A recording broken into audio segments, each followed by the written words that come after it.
This episode and the entire season is proudly brought to you by California Cryobank. Use code QueerFam for a free level 2 subscription at cryobank.com. Love is love on the Queer Family Podcast. Love is love. So I remember this notification coming through. So I logged on and you were at work as well. And I said, oh my God, I think we've just found our children. I said, log on. And you logged on and you said the same, right? Yeah, it was twin boys with a Portuguese heritage. It wasn't something we were looking for. We weren't looking for twins. We weren't looking for a Portuguese heritage. You know, when it clicks, and you just think, I'm a twin, you're Portuguese. This is like a match made in heaven. This is it. To the point that we stopped, we deactivated our profile and put all our effort into the two boys. Yeah. Welcome to the Queer Family Podcast, y'all. The show all about family, but with gay. My name is Jaimie. I am your host. And you, my beautiful friends, are tuning into the show whose mission is to highlight, uplift, celebrate, and normalize our beautiful LGBTQIA+ families in all of our beautiful identities, y'all. And this episode does not disappoint on that front. I had the supreme pleasure of sitting down with Eddie and Aurelio, otherwise known as Fortunate Dads on social media. They have an account that they created to basically be the representation that they didn't see on their family building journey towards getting their two boys. They went down the adoption route to create their gorgeous family. And what struck me the most about this interview with them, this conversation with them, is, they went down the road that has no science, right? So there is that, you take away that unknown, the science part. And still, even with just kind of a straightforward path that has steps you have to take to get to, and, hopefully at the end you do get the family that you are meant to have, it still was such a process. And that's all I'm going to say about it. But they went through some hoops to create this family of theirs. And I'm so happy they did. And I'm so happy they're being the visibility that we need to see in the world to help normalize families like ours. And they're just beautiful, doing great things. I can't wait for you to hear the interview. But now there is one thing I want to share about the interview you're about to hear. We had a little sound issue that we didn't realize was happening when we were recording. But when my magical editor, Jerson, went in to edit it, there was something happening where anytime I spoke over Eddie and Aurelio, which I do it from time to time, my voice cuts out. And so he did his very best to try not to have that happen often. So what ended up happening is we did cut out a lot of me talking as much as we could, especially when, when I'm talking over them. So it's a little bit different this week. You won't hear me prodding them, asking the questions as much or chiming in like I do, which you actually might appreciate that. You might not want to hear me as much as you do. So if that's the case, wow, I'm winning over here. But just please, while you're listening, it does show up here and there in this episode, this sound issue. And just, listen with a grain of salt, listen with understanding and compassion.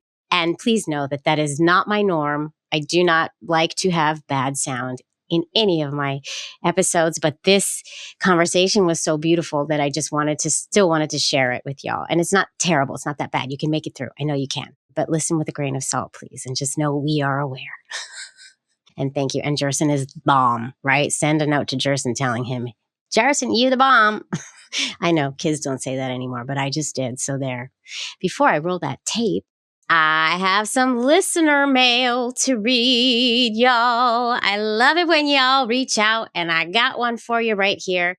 This one came in through text on our voicemail. They texted me. There's so many ways to reach out to me. So many ways, and I'll tell you after this what they are. This listener wrote, "Hi, just wanted to send a quick text to thank you for all of your hard work making this podcast." Oh, thank you.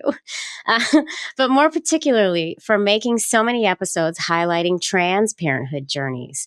I'm transmasculine and am just starting out on a journey to hopefully become a gestational parent. Ooh, sending baby dust. And I can't tell you how awesome it's been to hear from other trans people who have carried pregnancies on your podcast. There's not enough content sharing the stories years of trans parents, and you're doing so much to fill the gap.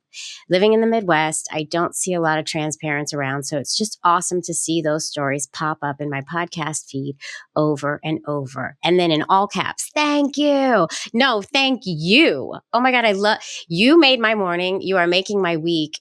Whoever you are, I don't have a name, but thank you so much for reaching out and saying that. I am trying to be inclusive of everybody in our beautiful rainbow. Yes, I called it a rainbow. Did you hear what I did there? But I do. I want to include all of the stories. So thank you for that validation. And I'm constantly looking for more. So if you're listening right now and you're like, I should tell my story, I should totally tell my story. Yeah, you totally should. Reach out to me. Email me at thequeerfamilypodcast@gmail.com. DM me. Find me on the socials at The Queer Family Podcast. Or you can also give me a phone call at 646-470-1840 and drop me a line there. Drop me a text, whatever you want.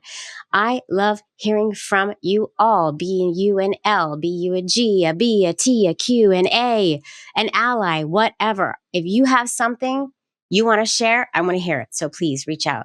Don't send me mean things though, please. I get enough of that on YouTube. Oh my God, I don't understand YouTube. Somebody, can y'all please go in YouTube for me? I'm asking for a friend who's me. Can you go and just put some positive comments on these posts? Because I can't believe everything I post, I get negative comments from, they're probably teenage boys. I don't even know, but it's not cute. And I'm tired of it. And I'm ready to send a complaint to YouTube at this point, because it's just crazy. I don't understand. Anyways, that's it. I got to roll this tape. I love all of you. I'm so happy you tune in week after week. Please continue to do so. And please continue to reach out, because I want to tell all the stories. We deserve a voice out there. So let's do this, y'all. Thank you so much. I'm going to ask Helen and Beulah, my fake assistants, to tell Nicole, who's my real assistant, who actually does things for me, not like Helen and Beulah, who just sit around smoking cigarettes and drinking whiskey all the time, to please tell Nicole to roll that tape. Thank you, Nicole and Helen and Beulah. If I don't say thank you to them, they like make my life miserable. It's not fun. Oh my God. Okay. Roll that tape, please. Thank you. Queer Family Podcast. Love is love. Hi, Aurelio and Eddie. Hi. Hello. Welcome to the Queer Family Podcast. Thank you. Thank you for having us. We're just going to jump right in, fellas. How do we feel about this? A bit nervous. It's fine. We're ready. Don't be nervous. Don't be We're nervous. ready. You're going to get 30 seconds and I will never cut you off. Everybody knows it. You're just going to keep going, but it's very fun. And I can't wait to hear your description of who you are and why you're here talking to the Queer Fam Squad. On your marks, get set, go. Okay, I'm Eddie. And I'm Aurelio. And we are Fortunate Dads. And the reason why we're Fortunate Dads is in 2020, we were lucky enough to start our family by adopting two boys, Andre and Ricardo. It was quite a journey. But we want to share our journey about our adoption process to make sure people understand what that's like, especially if it differs across the world, because it does, and provider to provider, and also where it started in terms of lockdown. Boom. That was beautiful. That was beautifully said, beautifully done. You encapsulated exactly what we're going to talk about so beautifully. So well done. All right, let's dig in. Can we talk about Aurelio and Eddie and where it all began? We've been together for 13 years now. Congrats. And thank you. I know it's a long time. A very long time. I know. We did the traveling, the exploring. We then bought a house together, and we just thought we've always wanted to be a family, and it was just the right time. We did a lot of research. We looked into surrogacy, and we felt adoption was the route for us. Before we get into the adoption, I want to talk about, I kind of want to like dig into your ideas of being parents from the beginning, you know, like, so take me back. Like, did you always want to be a parent, or did that come later? How did that come about? Because that's always a huge topic with us LGBTQ+, folks. It's something that we have to hash out and figure out once we realize that we might need help. I mean, I've always wanted to be a parent. I've got quite a big family. I've got a identical twin brother and a sister who is 5 years older. Mm-hmm. My sister has 2 children, so it was nice to see them grow up, even though they lived in Dubai at the time. So we didn't see them as much as we wanted to. Wow. But we used to have lots of family parties growing up, and that was always a staple in terms of birthdays and New Year's parties. So I wanted to be a part of that. For me, it was completely different. I'm an only child, so for me, naturally wanted a big family. I'd craved it. So for me, it was something we discussed fairly early on in our relationship, and we were both in agreement that we did want a family at some point. And then it was deciding how many, because, you know, a lot of our friends have 1 or 2 or more. Right. So we learned a lot about that during the journey and what would be kind of best for us. Yeah. And then let's go into this, because you said you kind of toyed with you looked into surrogacy and decided that wasn't the best route for you. What were the reasons there? Well, there's a financial commitment for one. We wanted to buy a house at the time, and it's expensive in London. One of my favorite quotes from an episode I did way back was, it was two dads, and they said, you know, like, we had to make the decision: were we gonna have a baby, or were we gonna buy an apartment in New York City? Right? Yeah. Because that's literally, this is the kind of money we're talking. So yeah, it's expensive. And also, I'm lucky enough to have my mum's aunt who's adopted. My aunt, she has a biological son, but she also had an adopted son as well. So we were immersed with it. We knew kind of things that had happened in terms of foster care, and then moving into an adoption, into having those adopted children in your family. We didn't naturally need that, you know, it had to be from us kind of thing, biologically. When we start to research and seeing how many children were in the system, it was actually quite sad, quite ignorant into adoption and fostering before we started looking into it. We both work in education, so we work with lots of children from a wide demographic, from looked after children in need. So we know that social context as well in terms of the jobs that we do.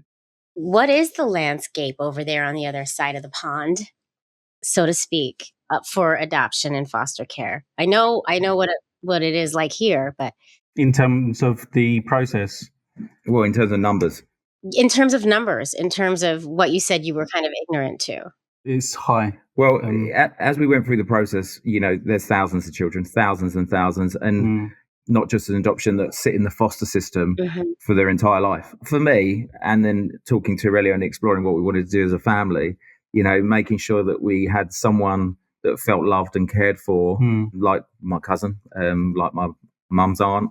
That was key. And the more you go into the process, but here, you hear and you're exposed to the amount of children and also the severity of some of the cases.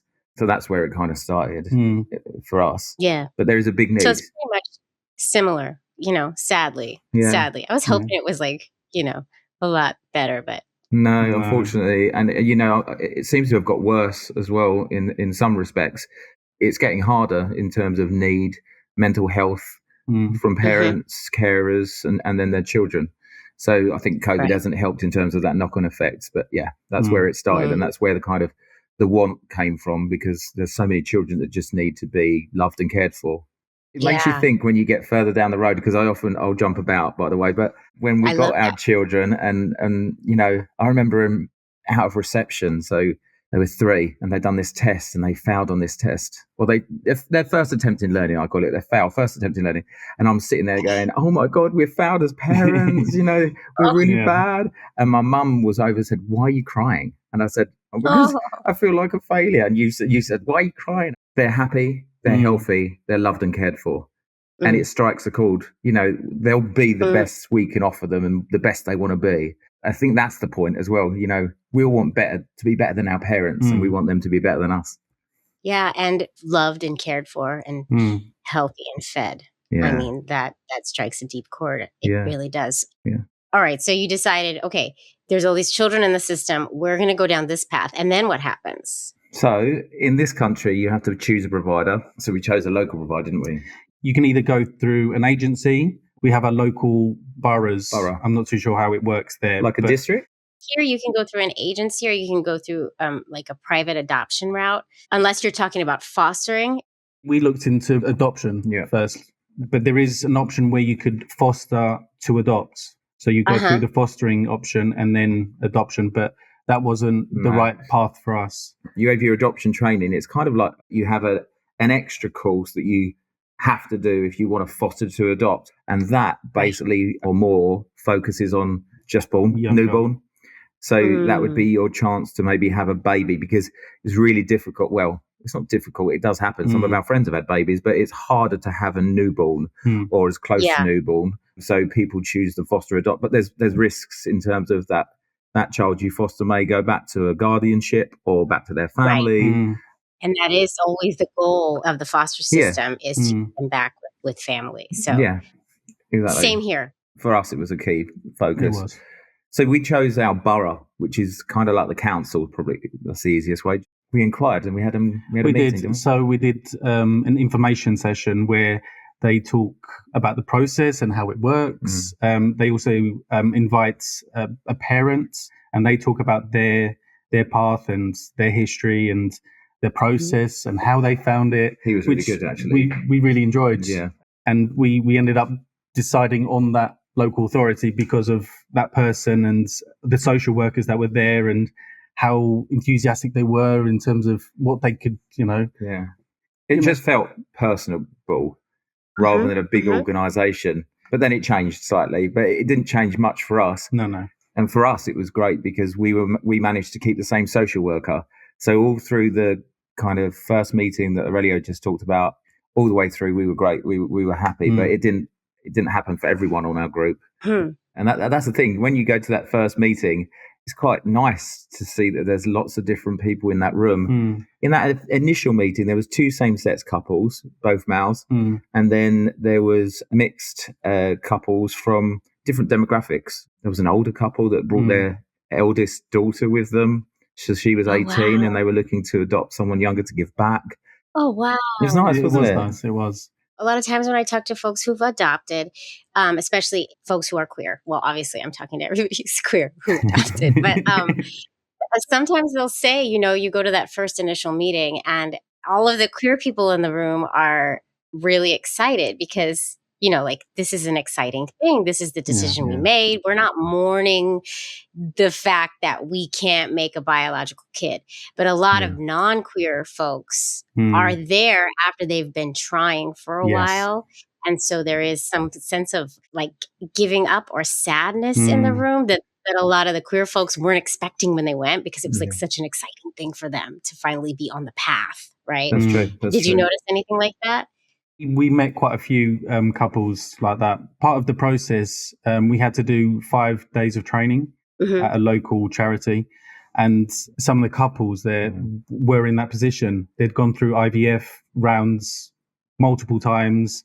Oh, wow. There was so many different couples. And like Eddie said, there were same-sex couples. It was nice to see a good mix of people. Everyone went through, they call it a loss day, and it talks about loss. So actually, even though you feel you're going down a different pathway, it actually aligns you because everyone's experienced a loss in terms of it could be a parent or a sibling or a friend. And it was really quite an emotional workshop. There was 4 couples in the room with a counsellor. It was the whole day, and it was talking about loss and dealing with it. You had to engage in some therapeutic play. You had to make your own plasticine family and things like that. And it was really nice because you didn't feel different. You just felt exactly the same, that everyone's going through this process of, this is life and loss is a part of life. It's how you deal with it. And actually for us, we walked out and said that was amazing. Like everyone should do this because a therapy session. Yeah, it was a little bit. Yeah, it was. But it was. I don't know if they do that here. Oh, they don't. I don't know, because I've never been through this particular process. Right. I know they do have trainings that they have to take, pretty similar to what you're describing, but I don't know about a loss day. Yeah, really beneficial. Really beneficial. That's amazing. So you go through the process to get ready to adopt, and then where do we go? 2018 we started. So December 2018, we went to the first meeting. And then you had to fill in like loads of forms, wasn't it? It was quite intense. Yeah. And then they contacted us and said, we may not be able to have you this round because we've got a high influx of same-sex couples at the moment. Oh. It was. We were like, Move out the way. Move out. You gotta compete with your fellow gays. Come on now. Come on. We're all family here. Exactly. But we were lucky that, we put the papers in, and then obviously they got back to us, and we were successful. And then there's two main stages. The first stage was paperwork. So they start with doing a full medical. So you have to do a full medical with your doctor. You also need to do a background check, which we call DBS, which is police and criminal activity. Criminal. And then the training. That all encompasses stage one. Once you finish that, which takes about 3 to 4 months. Probably. Yeah, that first part where once you've done that paperwork, it's really quite intense. They come around your house and have a look at your house first. We had a dog at the time. Unfortunately, he passed away, bless him. But they had to do a dog assessment. Yeah, we love Rupert. But they done an assessment. And then we had, therapy sessions where they would talk to us about our relationship, about things we've dealt with, how long we've been together, ex-partners. Ex-partners. Yeah. And your families too, right? Yes. Like taking it all the way. Yes. Oh, and references and then from the family. But then we had to do individual ones. They were kind of like triangulate things. So they'll revisit questions and kind of that she's just sitting there making notes, and you're like, typing away. Oh. It's so nerve-wracking. It is nerve-wracking. It is. We do home studies, like if you do second parent adoption, and probably for regular adoption too. Like here we have to do second parent adoption just to protect our families, all of us, and they do a home study and they ask all of these invasive questions that you feel like, oh my God, don't see the wrong thing. Don't see the wrong thing. Yeah, you do. And you feel like, oh God, I shouldn't have said that. But you just got to be true to yourself. It is. And if you're true to yourself and the core moral compass of why you want a family, it's intense. It's 3-hour sessions. And the other side of that is getting out, going to your boss and your HR and your wherever you work, and it's quite time intensive. So we need another 3 hours because we've got this meeting. I need 2 hours because I've got this meeting, and that's just the beginning. It gets more intense as the process goes on. Then what happens? Once we finish all that, we go to panel. Consists of independent people that from all different walks of life. They read your initial application and either grant you, it's either yes or no. However, you're in front of, almost 10 people, and they're just asking you questions. Okay. Same reasons. Why do you want to adopt? Why did you go with that agency? Everything. It's quite intense because you're sitting there and you're thinking, oh my God, we've done all this, and they're asking questions. And you feel judged. Right. Well, they're asking you every single thing about you. Yeah, exactly. And there's almost like a judge, but it's not a judge, but there's a chair, and then there's like a medical professional. There's normally an education professional. It's all different. Intense. Yeah, and it's nerve-wracking. Okay. And then what? So then you get approved. You go on to stage 2. So we both have to have a report, and it's individual to ourselves. It's almost like a mini biography. It's the prospective adopter report. So they build this full report that is going to kind of then travel through all the way through to your final adoption. And at the same time, on the other side, which you don't have any idea this is happening, but the children will have a report as well. So they start building a picture. And then obviously they've built a picture. So, we're successful on stage 1. And now kind of the next layer of questioning, do you want 1 child? Do you want 2? Don't have 3. Ages. Quite a few. Yeah. So that starts drilling down into what your family will look like. Because then the following stage is how that moves forward. So that's quite intense because they make you think about everything in terms of, I'm a sibling, you're not a sibling. How does that work for you? Will it work for you? It's quite a lot to cope with. So you need time as well. Questions about would you take in a child with? Would you be willing to take a child that has a disability? And that's a difficult one because disabilities come in all different shapes and sizes. So what does a disability look like? Especially, as you mentioned, mental health. So it's really difficult. And plus, if they're younger, you wouldn't necessarily know if there was a disability until it was diagnosed. So even if you did say no, you still could potentially encounter some sort of children that they've adopted, and they may have fetal alcohol syndrome or global development delay, or even Andre, it's difficult. I know I'm jumping, but when you get to a point where you have to go to optician appointments and he's got quite bad eyes, and they said, well, what's his heritage? What's his eyes? What's his parents' eyes like? I was like, well, I don't know. So it's those kind of things that, they start kind of teasing what will your family look like. And it's difficult because you feel a bit guilty. Oh, yeah. No, I've talked to other folks who've adopted and fostered with these questions. It's very hard to answer these questions. And also it's a self-reckoning. True. You're right. It's self-reckoning. But and the way we got through with it is, we can't have a biological child. So at least we'll have some input, because we never know what the future holds about what our family initially looks like. And that's the offset from not having a biological child. Yeah. So it sounds like they do a lot of due diligence. Like they cover all the bases. So you answer questions in person, you fill out questionnaires, you do all the things. Did you have to make a book? We did. Yeah. And a video. So you have to create the report with the social worker. So that's your work with them. They generally write it, but it's all your information. And then as you move down, you start on a book. But that's once you go through the next phase. So once you've done the final report, that the interviews, you'll end up going to a second panel. Oh my God. Yeah. And this time you either are or you haven't kind of started your journey looking for your family. And we were lucky enough to have that in process. So I don't know how it works in the US, but we use LinkMaker here. It's an online platform where it has all the children's profiles. So basically, you are just going through a big database of children within your area and national. Yes, you can be quite specific on location, even down to age. There was quite a few filters on there.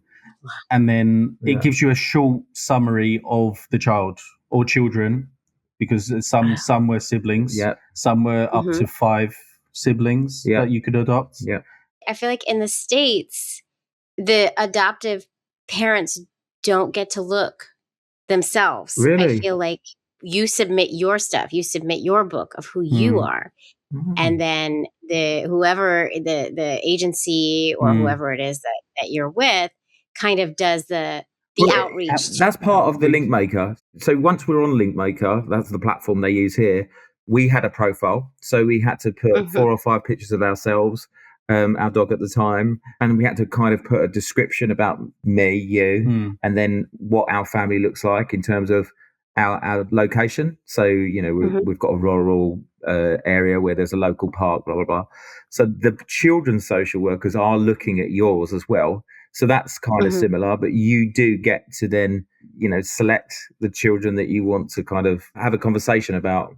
However, it didn't happen in our circumstance, but however, you do get a family finder, which is a similar situation to what you were saying, where they find the prospective child for you. So I think it depends on the agency and your social worker. Yeah. I mean, one of the most heartbreaking things is when you're on this website is the children up for adoption are only good as their social worker. And we know that the social system is stretched.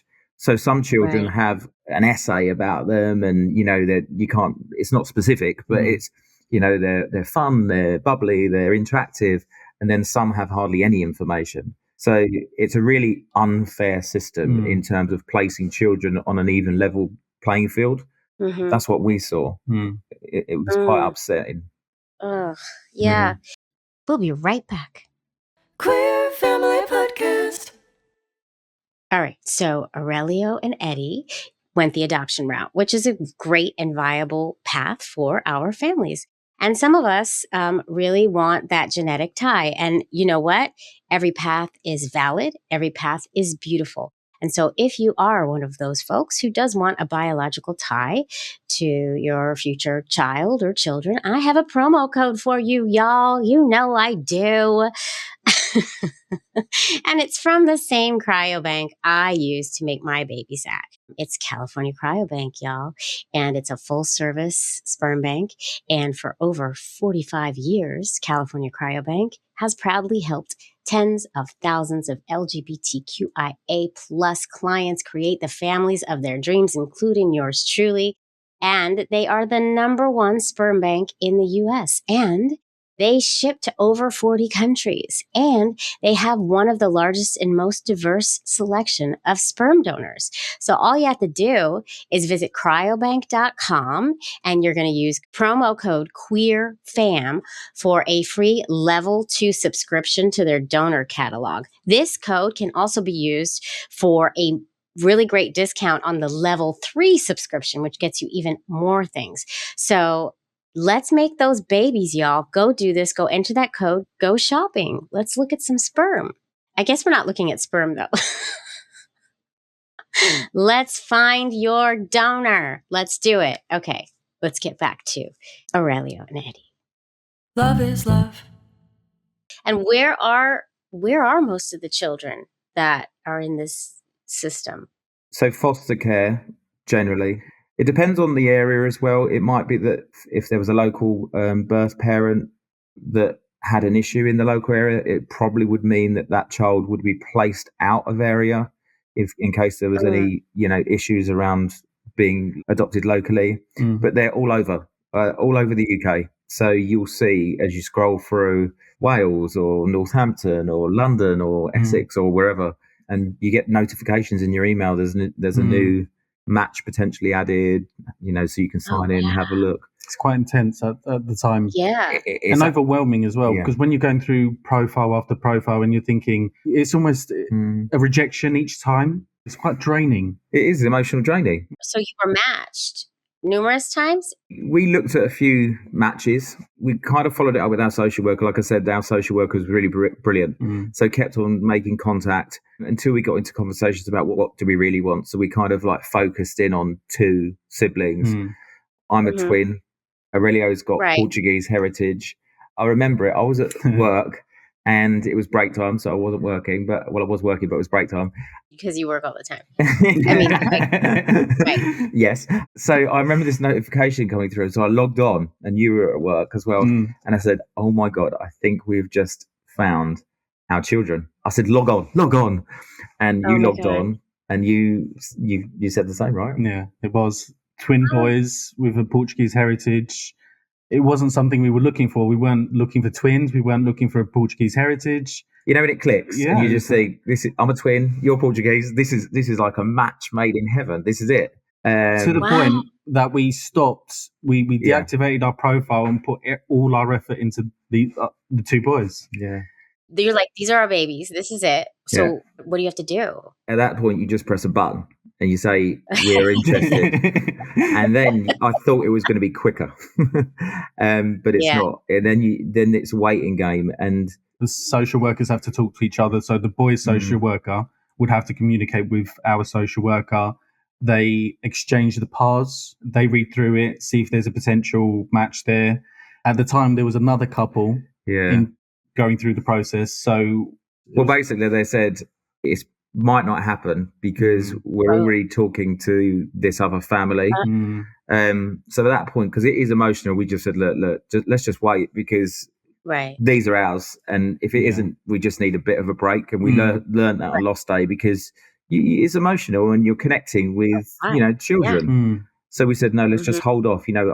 We believe that these are our children. And we did, didn't we? We did. We just waited. And then I think it was 2-3 weeks later, there was a phone call and said, the social worker for the boys would like to come and meet you, do a house visit and see if, there's a potential match. And we were like, what? We was like, yeah. When? Tomorrow? God, this is so nerve-wracking. Even just thinking about it. It was. Oh, God. So they come. Yeah. And we said, what do we put on a spread? Do we do a buffet? What? Do they like slur or do we Sensi? We had some Sensi on. I said, do we pour some wine? I don't know what we do. So we didn't know what to do. Because you feel like, again, someone's coming into your house to go, dirty. But you do. And you think, oh my God, this is it. This is our chance to make it. Highest stakes ever right here. Yeah. Highest stakes. Tidy up. Put the child locks on, but you don't. You just go, this is our house, right? So they came over, didn't they? And she was lovely. Yeah, she was so amazing. She was so good, wasn't she? And then she asked us some questions. She asked us kind of similar questions, but more focusing on the boys and why.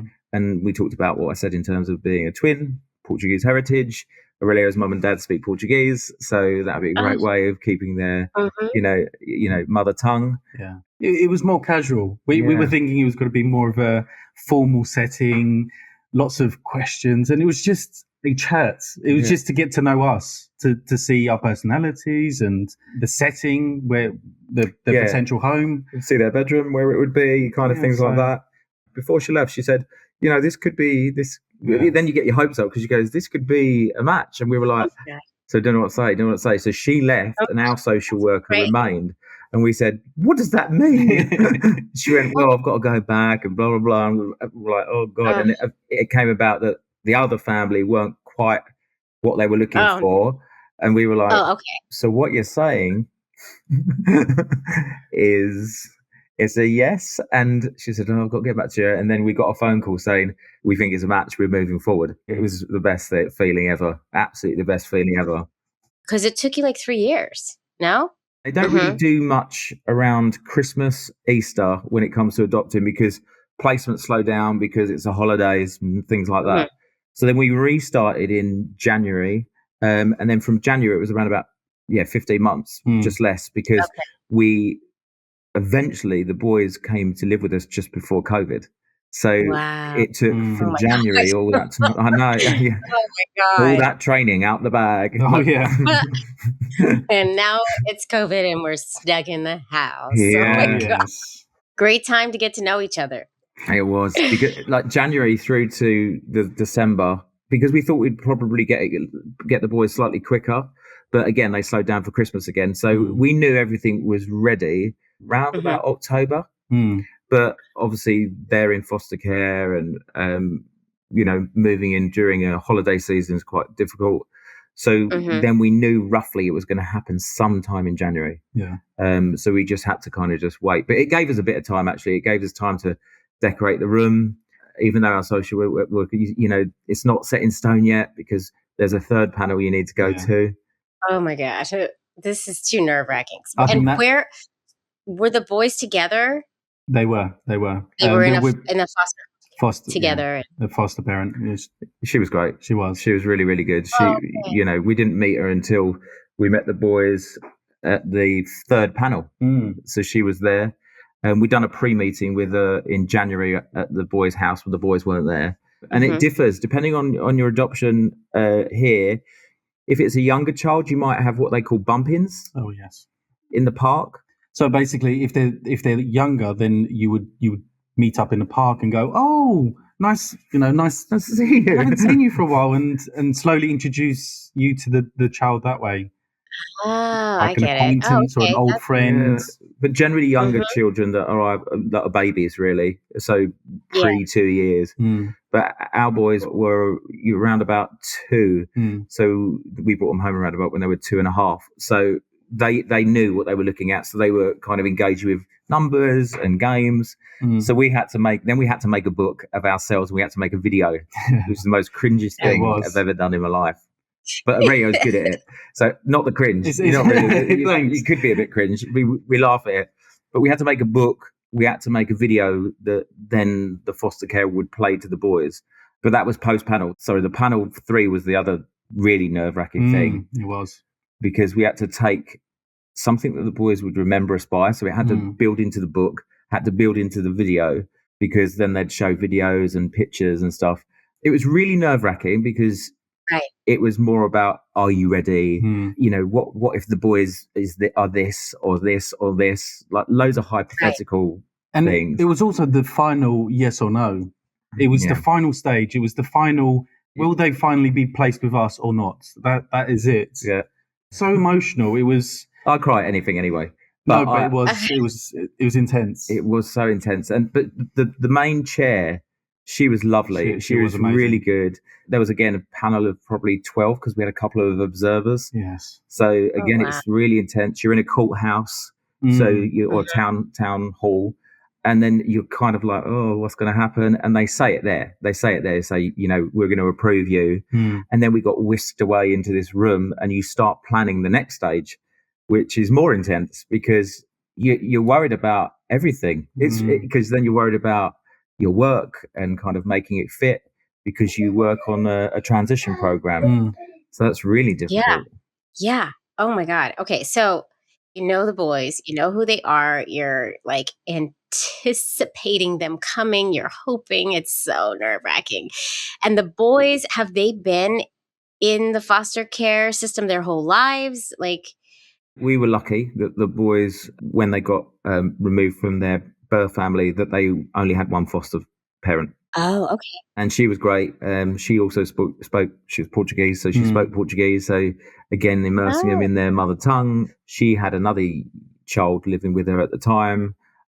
She had a husband, a daughter. The daughter just had a child. So it was a really lovely, lovely, lovely environment. And she was so good at setting down. She was. Like the boundaries, things like, you know, they've gone to bed at this time, they don't get up until this time. It's hard because once you go through that planning, you are having to go into the the foster carer's home. And that's awkward in itself because it's not your home. But she was so good about teaching us about the boys, wasn't she? She was. She was just phenomenal. How long had she had them? About a year and a half. Year and a bit. So they were 14 months. They I think were it was 16 babies. months. Yeah. They were. Yeah, they were babies when they came to her. So they probably have no recollection of their birth families. No. I mean, when they were at school about 6 months ago, they were talking about they do sex education at low level. And they said, yeah, everyone was born, but we were in our foster carer's belly for 2.5 years. We said, no, no, you weren't. But for them, that's all they knew. Yeah. But there's lots of layers behind that because, you know, you're in a class with children that have been naturally conceived with both parents and they don't know their story yet. And it's their story to tell. No one else's story to tell. It's their story to tell. And it's really difficult. So that later stage when you're dealing with educationists and things in classrooms and their history is difficult. But they know they're adopted because we're a same-sex couple. You know, they use the word adopted, yeah. I mean, that's the thing with our families. You know, we tell our kids their origin stories from the start because we really have to, right? There's no getting around it. It has to be explained to them. Yeah, exactly. And so they're really like, our kids are really in the know compared to some kids who haven't ever thought about how I was created. Like, why would they think about that, right? Yeah, But that's true. we talk about it a lot. So that's one of the things that makes us unique and super intentional and badass and amazing, in my opinion. It's true. Yeah. So then they finally say, like, take me to the moment. Like, they're like, okay, they're coming. And then the moment they come, and then like, I just want to feel the feeling. I want to feel it. Well, there's no feeling like it. Until you've been through the process, there is no feeling like it because you just feel whole. You just feel whole, and you've got so much anxiety, but you're I mean, this is it. You're so focused and you're so engaged, and everything is to do with the boys that we didn't even notice the outside world changing in terms of COVID. You know, literally, we didn't at all because we were leaving here and we were traveling for around about an hour and a half. So that's the intros. Yeah. So once you finish that process, you go into introductions for 2 weeks. That involves slowly integrating yourselves into their lives. So you'd go for a morning session and stay for breakfast and then go, and then stay for half the day and see what they do up to lunch and then go. And you slowly build up to be there for the whole day. Yeah. It's over 2 weeks. Yeah. The first week is and then ending where they come to you. But like Eddie was saying, this was when COVID was starting. Creeping up. God. But we didn't realise it. So we'd leave here at 6, maybe 5:30 in the morning, travel for about an hour and a half, and then spend the time there and then travel back. So then it's those conversations with work. You know, are you going to be in today? No. So much time. It's so stressful. Much time. Yeah. Our bosses were great. I will say my head teacher at the time was absolutely phenomenal because you don't know until you map out your plan of what that 2 weeks look like, depending on the children. You just don't know what it looks like. So it's really difficult to ring up and go, yeah, you know, I thought I was going to be back tomorrow. I'm not. Right, because you've also got adoption leave coming up. So you know that, Aurelio was the primary carer. So we knew we'd taken him into account in terms of he'd be at home. But I only had 2 weeks adoption leave like you would have paternity leave. So that was already planned. Okay. So it's difficult. But that 2 weeks is intense. And then you bring them. So the first week at theirs, and then the second week was at ours. And you do things like the same thing: you routine, breakfast, changing if they need changing. And then, did they sleep over? One night they slept over. But it's that little thing about connection. So at the same time when you're doing that, you're bringing bits with you from their home, like a comfort blanket or their favorite teddy bear or their favorite toy, things they're familiar with. It's that kind of added thing that you've got to think about, because at the same time you're moving everything they own to your house at the same time, and that takes a lot of thinking and planning, even down to we're using their car seats. We had to go and buy new car seats because there's a time where we're taking them and the foster carer doesn't have them anymore. Right. You need double. Yeah. Right. Yeah, you need double. So it's quite logistical nightmare, isn't it? Yeah. And then also you're hoping that the kids are going to adjust well, and it's going to go well, and sounds like it went pretty well. Yeah, but it does. And you just have to think about, you go back to training, and our social worker was brilliant. It's kind of, you've got to make mistakes as well in front of the children, because you've got to say exactly what you just said. You're setting new rules. Our house, not ours, but ours as a family. So do we leave that door open, or do we wear trainers or shoes in the house, or where do we put the table? And reuse your bath towel, or do you get a new one each time? Like little tiny things that you don't think about with like. Do you leave your bedroom door open overnight now, or do you shut it, or does the light need to be off, or do they need a night light? Right. And then safeguarding the house and things like that. So it's all those things about, that preparation, and your support network's good. I mean, you're not meant to introduce your family, so it's still hard because you're living this emotional roller coaster as a family, but you're not allowed to engage with nanny or auntie or brothers, or because it's a lot of faces for children. So it's still baby steps. So you're trying to share your story, but we're talking, but you can't really put it across to anyone because it's so different and alien to them. That's why social media is so good, because you can reach out and ask people for, what did you do when they said no, or, they were crying for 3 hours on the stair or something. So it's that kind of thing. Yeah, you're kind of on your own. So you go through the visits, you go through all that, and then they finally move in. The 4th of March 2020, they officially move in. They officially move in. Right at the beginning. Like you are about to lock down. So the day before he was meant to finish his leave, you went in for one day to do a return to work meeting, and they went, "We're closing." I went, "What?" I said, "What's the matter?" She went, "Oh, you need to get in there and do some photocopy." And I said, "Why? What's going on?" They went, "The school is shutting on Monday." I went, "What do you mean it's shutting? What for?" And they went, "Where have you been?" I went, "We've got 2 children." We just got 2 brand new kids just chilling. Because that first 2 weeks you're just immersed. That paternity is so quick. So you just got to, and you're tired, exhausted, and everything's new. And they're 2. Yeah. They were 2 at the time. Yeah, 2.5. 2.5, yeah. That's a hard age in general, right? Yeah, terrible twos. Oof.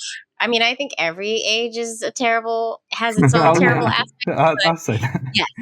And you're trying to adjust, and you're trying to get the kids to adjust, and they're 2.5, right? So, Okay, so then COVID happens, and then you, in a nutshell, what was that like for you? You have these 2 new human beings living with you. It was nice because it's almost a double-edged sword where you had the opportunity to bond and spend quality time with each other, but then you also didn't get the support. Did I deal with that situation correctly? Things in general, am I doing that correctly? What do I do next? How do I handle this? And just having that support network of, you're fine, or just having the support of saying, no, you're doing a good job. I mean, it's something we didn't have. Yeah, I mean, we both take our hat off to any single adopters during that time, because, oh my God, it must have been the hardest thing you've ever done in your life, because it was hard for us, because even though school was shut, I had to go in for a week and then I'd be off for 2 weeks, then in for a week. And, I'd come home and I'd just have to say, right, you've got to go. You've got just not go, but go upstairs, chill out, read a book, have a bath, whatever, because Good it's for intense. you.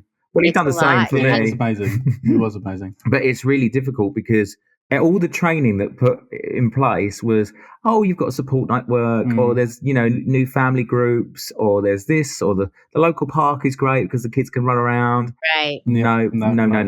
Like nothing. You're not allowed to meet nanny, you're not allowed to meet granddad. It was so hard. And emotional for our family as well, because obviously the grandparents want to meet, Andre and Ricardo, but they can't. Yeah. And we were doing doorstep teas and coffees where, end of the drive. They were sat at the end of the drive, so 10 meters away, trying to, introduce them to their grandchildren. Oh my God. Really difficult. But I will say, at the same time, it was just phenomenal because it just made us bond as a family. We grew stronger. We did. What I thought was best is that, as a parent, I'll go ask your dad or ask daddy. You didn't get to that stage because we were so engrossed in it. It was almost like I'd finish your sentence and vice versa because we had so much time to talk about it. It was the only thing you could talk about. So for us, it was great. And then the weather was brilliant that year. It was in England. It was gorgeous. So all the way through March, all the way through to summer, so we could have that outdoor space. They were being potty trained, so it was okay, run free in the garden. So for us, it was brilliant. Again, if you're in a 1-bedroom or a flat or an apartment, it must have been just so much harder. So we were so grateful for where we were in terms of the house we'd bought before we adopted to make sure that, you can't preempt that thing. You can't preempt COVID. No. But for us, we'd made the right decisions. It was just perfect for the start. Oh, I'm so happy for you. Like I could cry. And how's it going now? How old are they? What do they do? What are they up to? What's going on? How's it going? At the moment, they're on tablets over there. They've been at, we've got holiday at the moment, so they had holiday club today. So their faces are painted as Spider-Man. That's the hero at the moment. And how old are they? They're 6. They'll be 7 next July. Oh, they're just phenomenal. They're so good. I mean, I know they're owls, and and they will get in trouble at times, and they will be naughty at times. But everyone we come across say they're the most adorable but best behaved. That I will say that groundwork came from their foster carer, and we've just all the tips that she gave us we just kept with, and the routines we kept with the routines. So their bedtime is generally their bedtime, because they've always done that. So for us, we owe loads to their foster carer. So what do you use your social media for? Just for folks to go follow you? It started during lockdown, and it was to connect with other same-sex parents or adoptive parents. But then it's just grown, and now we feel that we want to give back. So now I'm constantly following new adoptive parents, and I'm always saying, if you have any questions, just ask.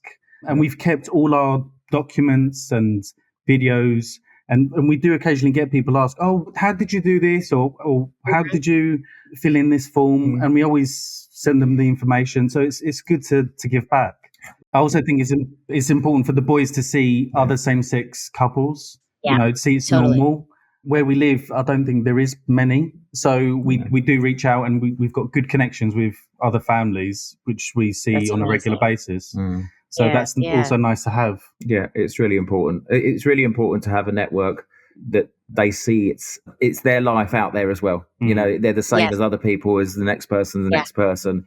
Because representation really does matter. And you're creating a wonderful well of representation for your kids, which is like beautiful and amazing. Like you're doing the good work. I just love it. The kids don't see black, white. They don't see. I mean, we were on holiday last year, and some child came up to Andre and went, "Where's your mum?" He went, "What are you on about? I don't have a mum. I have a dad and daddy. They're over there. They're there." But it's that normalization that they are able to express themselves. I'm quite open in my job that I talk about me being a gay man with my partner and my 2 children that we've adopted. I use them in almost every assembly because it's a connection. If there's a story and you can follow a story and you can connect with that story, you're more likely to, remember the story, but also act on the story because it's real. So that's what we like to do. And it's a safe space, and normalization matters, right? So, right. And you create a safe space for anybody who's in the room hearing that story, who identifies in any way with some part of your story. So it's all beautiful. And us showing up as our true, authentic selves is so important for the rest of the world. You know, unbelievable. Yeah, true. It's true. Yeah, I firmly believe so. And I just absolutely adore you two. And I adore your family. And I adore what you're doing. And I just want to lift you up. So thank you for everything you do. Thank you so much. I love it.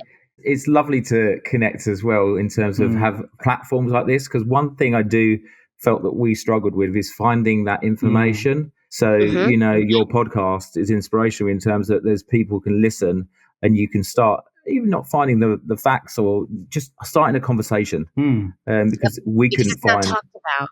Yeah, exactly. Right.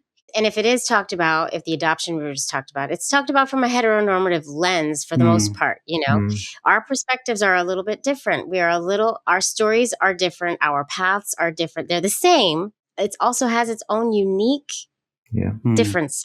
Right. And so it's important to hear stories from our lenses, just to hear those little tiny nuances or some big nuances that happen, you know, in our stories, in our journeys. And there are no guidebooks. It's where we become a family. It's what do we call ourselves? Little things like that. That took a while. Yeah. What do you call yourselves? Dad, Daddy. Yeah. So we settled quite. It took about 3 weeks, but it's those things you don't think about. Well, you know what? What you're told. Yeah, we have to make every single decision too. It took you 3 weeks to come up with those. Yeah, me and my wife. No, seriously, because I think we both wanted to be mommy, and you know, one of us had to bend, right? Yeah, and so, and I love who I'm. I'm mama. She's mommy, and basically, it's just mom now. Anyway, mom. Basically, you're just yelled at as mom, no matter what. But yeah, like every little thing in our families really does have to be decided. Yeah. It's not just we don't fit the norm. So we have to create what our norm is. And that's the beauty. And that's also part of the difficulties in our journeys. And that's why accounts like yours, resources like this podcast, all of this stuff is really important, like you said, to get the conversation going, to get the thoughts going. 100%. Oh my God. Well, if I'm ever over there, I'm going to come visit you. Oh, definitely. Yeah, you have to. Have you been to London before? I've been to London once, and I was only there for, I think, 3 or 4 days. Wow. So I am due a visit to London. Okay, deal. So you'll have to pay us a visit. Yeah, I will. I really will. Watch out. Show up on your door with my kids and my wife. We have a spare room. That's fine. Don't worry.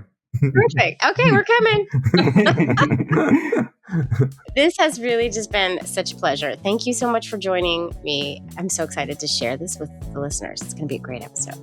Thank you so much for listening to our story. Really appreciate it. Oh my God, anytime. And I'll be following you on the socials. So thank you. Oh my goodness. Queer Family Podcast. A special thanks once again to our sponsor, California Cryobank. Don't forget, y'all, use that code QUEERFAM, QUEERFAM, for a free level 2 subscription to their donor catalog. Go make those babies, y'all, and then come tell me about it. Go make them. Go ahead. Love is love. Whew. Well, folks, I hope you enjoyed that episode as much as I enjoyed it. And if you did enjoy it, feel free to listen to another or watch another. I have so many episodes for your listening or viewing pleasure. Just go pick one and enjoy. There's a lot. There really is. And also, if you really do like this show, please, I know I say it all the time, but please do consider supporting the show on Patreon. You're just going to go to patreon.com/The Queer Family Podcast. You're going to pick a tier, you're going to join, and you're going to get that bonus content. And you're also going to get my love and adoration for the rest of my life. I love you all. Thanks for tuning in. Keep on tuning in, and I'll see you next time. Mwah.